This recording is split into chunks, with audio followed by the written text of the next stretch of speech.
What's up guys? Another videos na naman. 5:30 na pala dyan nung ipinasyal namin yung mga bata sa playground.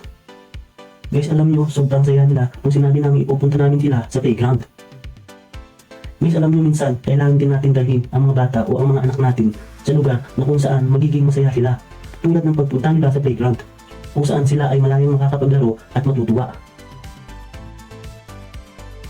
Guys, alam nyo, sa playground, sila ay natututo ng saya na bawat tawa, takbo at sa mga bago nilang kaibigan na makikilala. Kahit na konting sandali ng simpleng kasiyahan, yan ay isa sa pagiging alaala nila pagdating ng kanilang pagbibinata at pagdadalaga hanggang sa pagtanda. Guys, ang paglalaro kasi ay hindi lang para sa katawan, kundi para din sa isip at damdaming kailangan.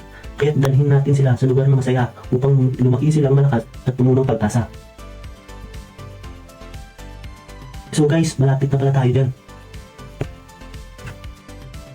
So guys, nandito na pala tayo sa playground. Diyan lang yun sa Solana Sentro, sa may tapat ng gymnasium. Guys, alam nyo, pagkababa nila sa motor, ay dali-dali silang nagsitakbuhan sa loob ng playground. Yung para bang di mo maipaliwanag ang kanilang masayang ngiti nung nakapasok na sila sa loob ng playground. Guys, alam nyo, ang sarap pagmasdan ang mga bata naglalaro sa playground. Ang bawat hakbang, tawa at sayang tila musika sa gilid. Sa simpleng laro, doon nila natutunan ang saya ng buhay. At ang bawat galak sa kanilang mga mata ay tila walang hanggan. Guys, alam nyo, ang mga batang tumatakbo, tumatalon, nagtatago, ay para silang mga ibon na malayang lumilipad sa hangin. Sa bawat pagsabog ng tawa, ang mundo nila ay humihinto.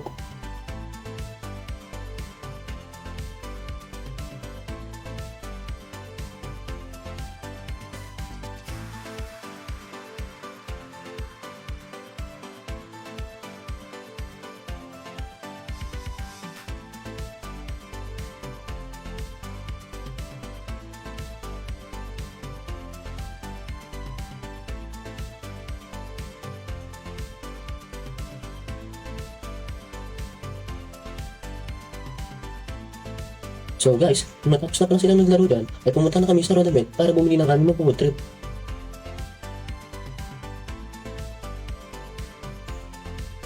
So ayan guys, kinuha na pala namin yung mga pwedeng kaya ng aming budget dyan, yung affordable lang ba.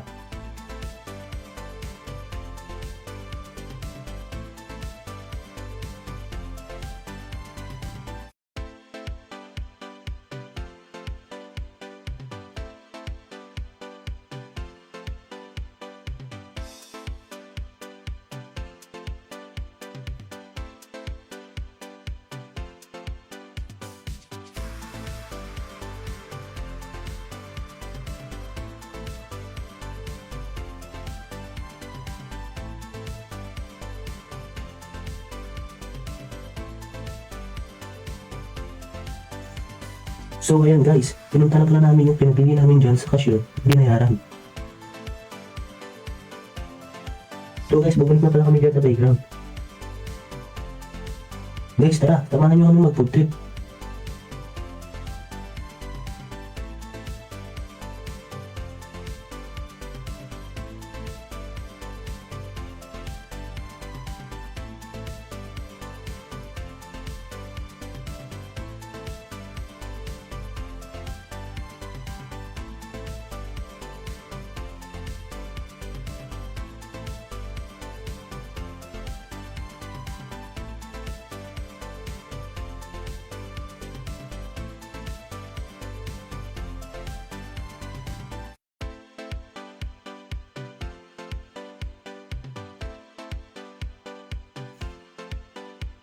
Guys, nung natapos na pala kami mag-food trip, umuwi na kami. Salamat!